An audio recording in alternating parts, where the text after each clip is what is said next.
No vídeo de hoje, o errado virou certo, o certo virou errado. Essa é a trilha que estamos caminhando, percorrendo como sociedade. E rede social tem influência direta nisso. Eu não virei, pode passar a impressão de que eu virei agora um combatente, eu vou dedicar 24 horas da minha vida a falar desse assunto. Não, mas esse assunto está muito presente no cotidiano do futebol. Muito, muito. Então, a minha visão sobre redes sociais e sobre o comportamento dos usuários, ela muitas vezes se estende ao meu trabalho. Aquilo que eu tenho como visão pessoal é também, muitas vezes, uma visão profissional. Like no vídeo, se inscreve, ative o sininho, rumo a 460 mil inscritos por aqui. Boa quinta-feira para todo mundo. Peço desculpas pelo atraso, o vídeo subiu com alguns minutos de atraso em relação ao nosso horário padrão do meio-dia, porque as quintas-feiras são difíceis para mim, né? Porque são noites de quarta-feira que vão até 1 da manhã, 1h30 da manhã, onde eu estava no jogo do Botafogo da Libertadores, e também vai ser assunto do vídeo de hoje. Vou começar, inclusive, falando dessa derrota do Botafogo para o Nacional Potosí, na Bolívia. Mas dá o like aí, se inscreve, ativa o sininho. Vamos lá. Eu vou falar rapidamente do que foi a derrota do Botafogo ontem nos 4.000 metros de altitude. Depois eu vou falar do tema Luizão, Vinícius Júnior e tudo mais. Eu vim com panos para passar hoje. Panos para o Botafogo. Sim, panos.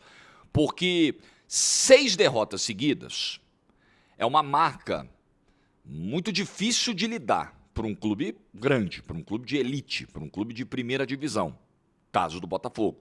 Então você acumular 6 derrotas é péssimo, péssimo. Agora, a derrota de ontem, eu acho que é uma derrota separada, não totalmente, mas 90%, separada da sequência dos outros jogos. Porque a gente está falando de uma altitude elevadíssima, a gente está falando de um dos estádios mais altos do mundo, em cidades com mais de 100 mil habitantes. Esse é o estádio que ocupa a posição de número 3 entre os mais altos do mundo. Então, essa dificuldade, ela é muito atípica, ela é muito rara. Você sobe uma vez na vida ou está na morte para jogar em Potosí, é muito raro. Então, é um contexto muito diferente, muito específico. Agora, o que não vai dar para eu passar o meu pano é para a quantidade de gols perdidos que o Botafogo teve. Porque mesmo nesse cenário de altitude, esse foi o primeiro pano que eu passei, e eu vou passar um segundo pano que também tem a ver com altitude, eu chego lá, não perderei esse fio. Mas mesmo no cenário de altitude, o Botafogo pegou um adversário muito frágil. O Nacional Potosí é muito ruim, muito, muito, muito. É um time com dificuldades técnicas, é um time com dificuldade de construção, é um time muito espaçado, é um time de uma recomposição muito mal feita, um time muito ruim. E o Botafogo teve as suas oportunidades, algumas muito claras. A chance que o Matheus Martins perdeu no primeiro tempo, eu sei que tem altitude, mas você não pode perder uma chance como aquela. Com 4.000 metros de altitude ou no nível do mar, ou em frente à praia. Não dá para perder a chance que o Matheus Martins perdeu no primeiro tempo. Partido do campo de defesa, ganhando do zagueiro na velocidade. O zagueiro ficou catando cavaco. Era ele o goleiro. O Montoro perde uma chance no segundo tempo, mandando na trave. Acho que ele faz a escolha errada, né? Se ele tenta finalizar com a perna esquerda, acho que ele tinha mais ângulo, mais posição ali para bater. O Nilton perde uma chance no primeiro tempo. Botafogo teve oportunidades. Barreira teve uma chance no primeiro tempo. Botafogo teve oportunidades para, no mínimo, sair com o empate de Potosí. Até o Anselmi na coletiva dizia, olha, reconheço o esforço dos meus jogadores, parabenizo e tudo mais, só que a gente podia ter ido para casa com resultado melhor. Eu não estou indo feliz para casa com resultado, não. Então o que a gente viu do jogo?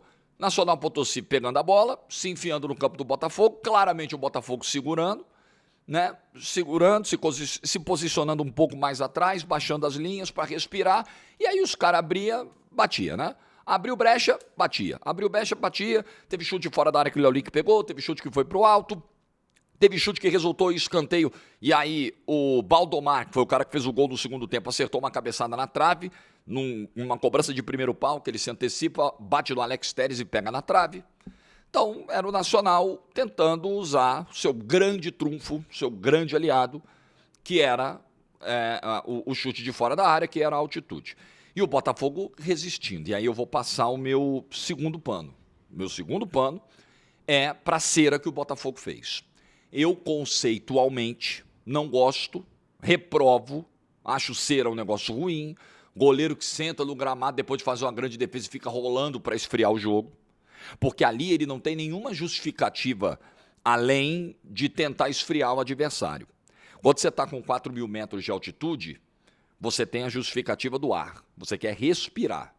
Então o Léo Link ali com 29, 30 minutos de jogo, senta no gramado, diz assim, ó, não estou conseguindo respirar, o ar não está vindo. Você está esfriando a pressão do adversário? Tá.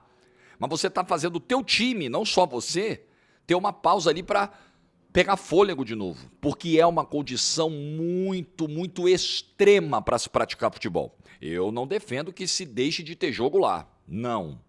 O clube é de lá, você nasceu lá, você tem que jogar lá. Mas entendo que é uma condição extrema que vai mudar o rumo da partida e que vai fazer todas as equipes que subirem até lá e que não terão tempo de adaptação, porque uma coisa é, cada um joga do seu lugar, o atleta se adapta, beleza, não tem por que fazer cera. Mas para adaptar você tem que chegar 10 dias antes, 15 dias antes, ninguém tem tempo, o calendário não permite. Então já que o calendário não permite, vai ser sofrido. Já que vai ser sofrido, os caras vão ter que parar um jogo um pouco mais para respirar. Então nessa aí, paninho passado. Opa, pode chamar, quer chamar de passador de pano? Fica à vontade. Paninho passado para a cera que o Botafogo fez. Cera em Potosí, cera no Newton Santos, não. Cera no Pacaembu, cera no Morumbis, cera no Olímpico, Olímpico nem existe mais, Arena do Grêmio, do Beira-Rio, aí é outra parada, aí não. Aí eu vou falar, feio, né, o juizão tem que dar um acréscimo, eu sei que é do jogo, mas eu não gosto, é só gosto pessoal. Mas na altitude, passo o pano legal. Botafogo, quando vinha tentar recompor, era na base do trote. Então o time ficava naquela, eu não posso sair muito, porque vai faltar fôlego e eu não vou ter fôlego para recompor também. Mas eu também não posso ficar o tempo todo entrincheirado. Então é aquele jogo que você vai fazendo ali na manha, com inteligência. Tem jogador que sente mais, tem jogador que quase não sente. O Vitinho ontem parecia que estava jogando no nível do mar. Impressionante, um jogador que na seleção, no jogo em El Alto contra a Bolívia, sentiu muito a altitude, relatou isso, né? Mal-estar e tudo mais. Ontem estava muito bem. Em compensação, com 15 minutos de jogo, o Jordan Barreira estava com a língua de fora. A transmissão pegou a cara dele lá e já estava... Montoro sentiu demais a altitude, apesar de ter tecnicamente feito algumas boas jogadas. Então, é um jogo muito, muito atípico. Eu não consigo trabalhar com a possibilidade do Botafogo, na semana que vem, não reverter esse placar com goleada. Isso não é menosprezo, eu não menosprezo o adversário. Eu entendo que futebol é um terreno muito perigoso para cravar resultados com segurança, de forma antecipada. Sei muito bem o que é o futebol, mas a diferença é muito, muito gritante entre um time e outro. São outras categorias, assim, tem abismos de diferença, tem 4.000 metros de altitude de diferença entre a qualidade do Botafogo, mesmo esse Botafogo do Textor aí, tá? Nessa gestão irresponsável do Textor, e o Nacional Potosí. E mais, a condição climática também vai pesar para eles, porque agora vai ser a vez deles passarem perrengue. O jogo ontem foi com 7 graus na altitude. Aqui embaixo, do Rio de Janeiro, semana que vem, é jogo para 27, 28 graus às 10 horas da noite, no verão carioca. É outra parada. No nível do mar, com o gramado sintético, não, sinceramente, se acontecer, será um enorme vexame na história do futebol. Sem brincadeira. Botafogo ser eliminado por Nacional Potosí, com essa diferença entre os times, não dá. Mas o time tá 26 derrotas seguidas, a confiança tá abalada, foi eliminado do Campeonato Carioca, não tem elenco, não tem banco. Verdade, não tem banco. Vocês viram as substituições ontem? Entrou o Lucas Vidalba, né? Verdade. Entrou um monte de garoto. Aí tem que entrar o Cauã, aí tem que entrar o Marquinhos. Tinha o Arthur no banco e um monte de menino. Arthur Cabral estava fora, não estava relacionado. Danilo machucado, Alan machucado. O elenco é na conta. Aí ontem veio o nosso bravo Matheus Ponte como terceiro zagueiro, com todas as suas limitações, e fez um jogo ruim. O Bastos fez um jogo mais ou menos, o Barbosa fez um bom jogo. Tudo na conta. Se sai o Alex Telles, quem é o reserva? Situação do homem-gol. Matheus Martins, não dá. Não tem condição. É um jogador de uma contribuição muito baixa desde que chegou ao Botafogo. Não dá para você apostar nele como... Não, esse vai ser o nosso atacante titular. Ah, mas tem o Arthur Cabral, que é o cara da referência. Com essa característica, só tem ele. Mas o Arthur Cabral, desde que chegou ao Botafogo, não mostrou nada. Vive uma fase técnica terrível. Vai sobrar quem? O Kadir? É um garoto, panamenho, de 18 anos, está se adaptando. Fez aqueles 2 gols contra o Sport no ano passado. Ontem ali entrou, não entrou tão legal, mas é um menino, você vai apostar tudo nele? Vai ser ele, o 9? Então, não tem. A gente vai cornetar o Anselmi, vai criticar escolhas, vai criticar a substituição, como, por exemplo, a saída do Montoro no Clássico. Vai criticar escalações, por exemplo, porque o Danilo jogou no domingo e acabou faltando no jogo de ontem.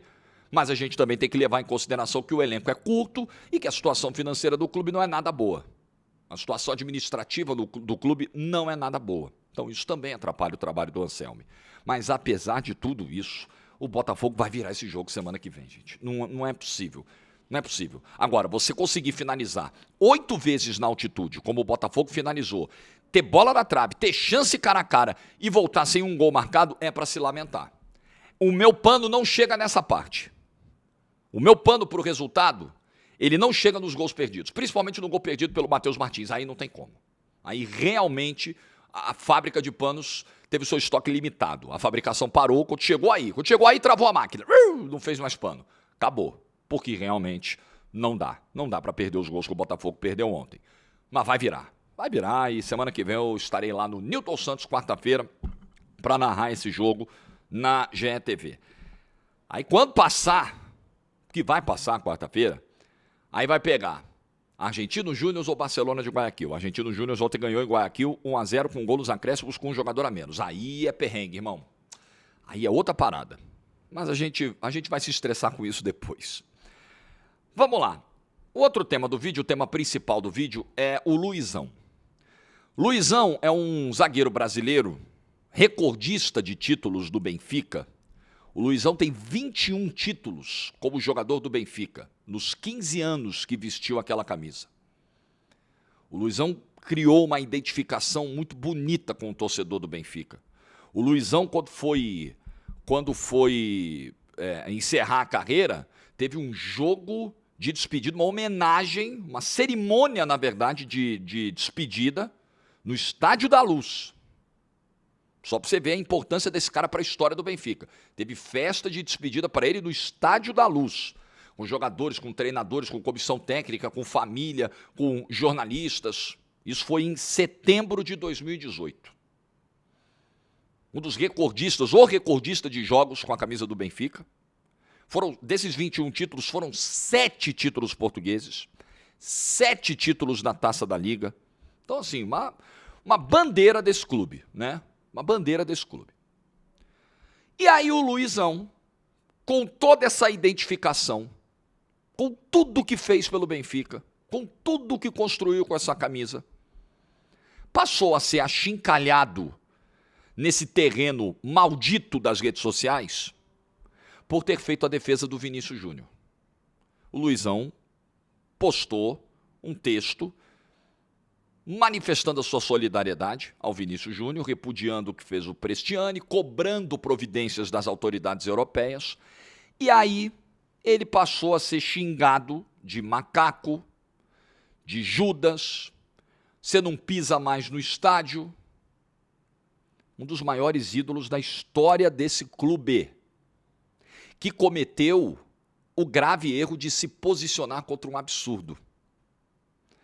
Na cabeça dessa galera, o erro não é do Prestiani. Por quê? Porque o Prestiani veste a camisa do meu time. Então, quando nós estamos falando de uma disputa que envolve o meu time, vale tudo, inclusive chamar o adversário de macaco, o adversário de quem eu não gosto. Porque o Vinícius Júnior, e eu sei muito bem que o Vinícius Júnior, ele é detestado por muita gente, e eu sei que não é só racismo. Eu sei que tem muita gente que não é racista e não gosta do Vinícius Júnior pelo comportamento, pelo jeito provocativo, pelo fato de jogar no Real Madrid. Galera, Quem ganha muito, quem ganha com frequência, vira alvo, é naturalmente odiado. Se você pegar o ambiente de escola de samba, traz para o carnaval, no Carnaval de São Paulo agora, a Mocidade Alegre está ganhando ano sim, ano também, né? É uma coisa impressionante, uma máquina de desfilar, por seus méritos. E aí ela começa a ser odiada. Se você olhar para o Carnaval do Rio de Janeiro, daquela sequência Beija-Flor ganhando todo ano, Beija-Flor, toda hora Beija-Flor, ano passado ganhou, na despedida do Neguinho, as pessoas detestam. Porque ninguém gosta muito de ver clube ganhar toda hora, escola de samba ganhar toda hora, atleta ganhar toda hora. As pessoas não gostam. Isso gera uma rejeição. Então eu sei que existe esse ódio, a palavra é muito forte, esportivo ao Vinícius Júnior. Eu sei. Só que eu sei também que existe o ódio racial ao Vinícius Júnior. E eu sei também que o ódio esportivo, a rivalidade, a vontade de ganhar a qualquer custo, não justifica xingar o camarada de macaco dentro do campo. É o que qualquer pessoa civilizada sabe. A cultura do vale tudo. Vamos voltar a esse tema no canal. Vale tudo para ganhar, Jorge. Vale tudo, o importante é ganhar. O importante é ganhar. O importante é ganhar, com certeza, dentro dos seus valores. Dentro de valores éticos. Vou citar esse exemplo novamente. No Big Brother Brasil, tem participante que vai lá e suja a roupa do adversário para desestabilizar, vai lá, acorda 5, 6 horas da manhã, 7 horas da manhã, o cara do quarto liga a luz na cara. E aí tem gente que defende porque tem simpatia por esse participante, fala assim, não, vale tudo por 5 milhões de reais. Por que vale tudo? Vale tudo? Vale ser sujo por 5 milhões de reais? Vale desrespeitar o espaço do outro por 5 milhões de reais? Vale levar o outro até o limite para ele te dar uma porrada e ser eliminado? É bonito ganhar dessa forma? Vale tudo. Na tua vida vale tudo, no teu trabalho vale tudo, para você ganhar de um companheiro de equipe, para você bater uma meta, vale você ferrar a vida do cara? Vale você fazer o cara perder o emprego para você ter o mérito sozinho? Vale tudo. Essa é a cultura do vale tudo. Então, na cabeça de muita gente, para ganhar do Real Madrid num confronto de Liga dos Campeões, vale sim chamar o Vinícius Júnior de macaco. Qual o problema? Qual o problema? Na cabeça de muita gente. Daqueles que odeiam o Vinícius só pelo campo e daqueles que odeiam o Vinícius pela cor da pele também, porque há os dois grupos, é óbvio que tem. E existe a interseção, né? Existe aquele que está dos dois grupos ao mesmo tempo. E aí uma bandeira do clube, como o Luizão, passa pelo que passou nas redes sociais, porque ele cometeu o crime de se posicionar. Um dos maiores crimes hoje é esse. Se posicionar contra absurdos, o errado virou o certo virou o errado. Se posicionar contra absurdos virou o famoso mimimi. E quando a pessoa vem com um argumento, a pessoa senta para debater com você e usa o termo mimimi, muito provavelmente ela vai usar por não ter um mínimo preparo para debater sobre aquilo. Como ela não vai conseguir, com profundidade, trazer argumento para te rebater, ela vai chamar você de mimimi, né? É o pombo na mesa de xadrez, vai esmerdalhar tudo e acabou. E aí não tem debate, o cara sai arrotando que ganhou, que chamou você de mimizento, e você sai com o selo de mimizento. É por isso que eu digo que, infelizmente, é uma pena, porque a rede social, ela aproxima o criador de conteúdo, o artista, o jornalista do público, e isso é muito legal, isso é muito saudável. Você tem uma troca, você tem feedbacks imediatos, né? Você tem um retorno da tua audiência, e eu acho isso lindo até, muito bonito, eu gosto disso. Só que, infelizmente, uma grande parte, e talvez seja a maioria, tá? Talvez seja a maioria. Enfim, eu ainda acho que não é, Em casos assim, eu fico balançado nessa convicção, mas ainda acho que não é a maioria.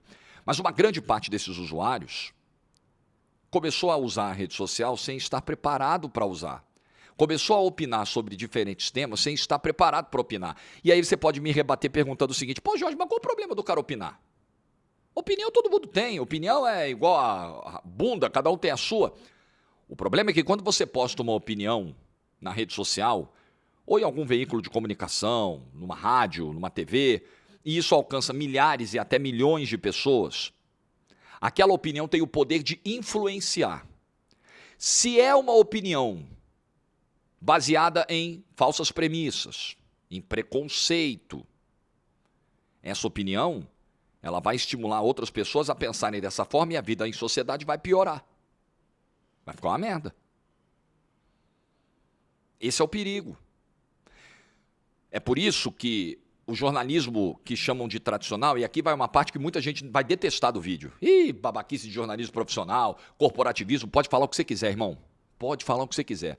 A minha convicção é essa. Eu, quando estou convicto de alguma coisa, eu posso mudar de opinião na vida, tá? Sobre qualquer tema. Mas enquanto eu estou convicto dessa opinião, eu vou com ela até o final. Se eu tiver que gritar essa opinião sozinho, eu vou gritar. Se eu tiver que morrer gritando essa opinião, eu vou gritar. Se eu tiver 99,9% da audiência contra mim, eu vou continuar dizendo porque é o que eu penso. Se é o que eu penso, eu vou até o final.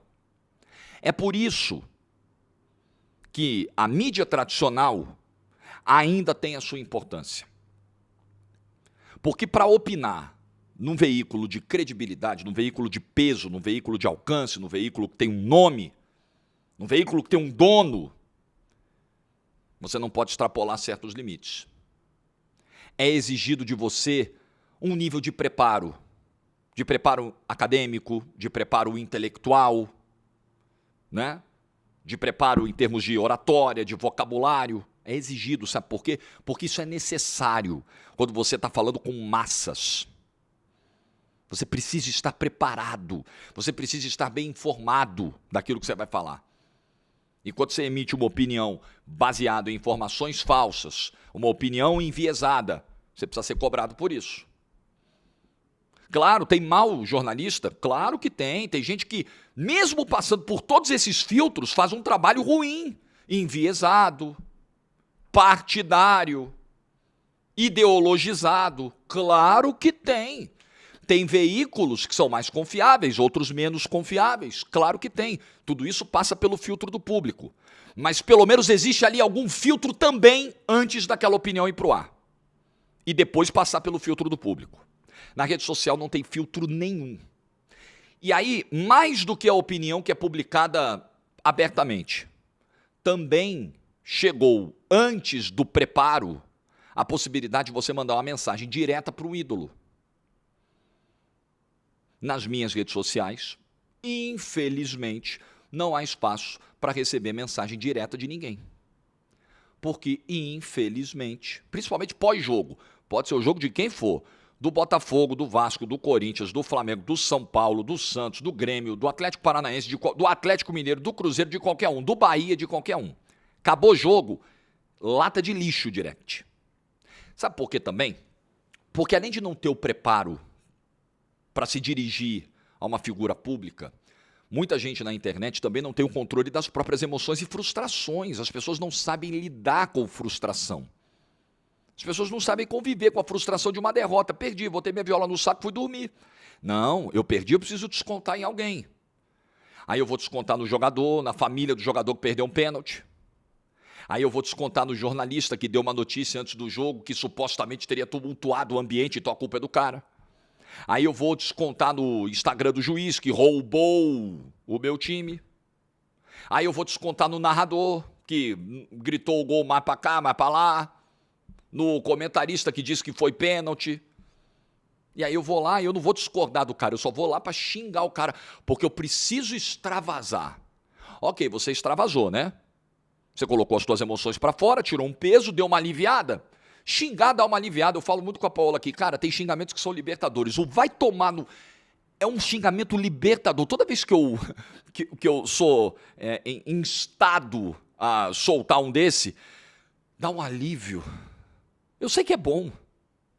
Agora, o que isso vai gerar na outra parte, na parte receptora? Você enviou o xingamento, plum, mandou. Tô bem. E quem recebeu? Ah, não, quem recebeu ganha muito, tem mais é que passar por isso mesmo. Não, ninguém tem que passar por isso. Ninguém tem que ser chamado de macaco e de Judas, como o Luizão foi. Por defender o certo, o que é pior ainda. Você ser atacado pelo seu trabalho, por ter feito o seu trabalho, por ter cumprido o seu compromisso, por defender o certo.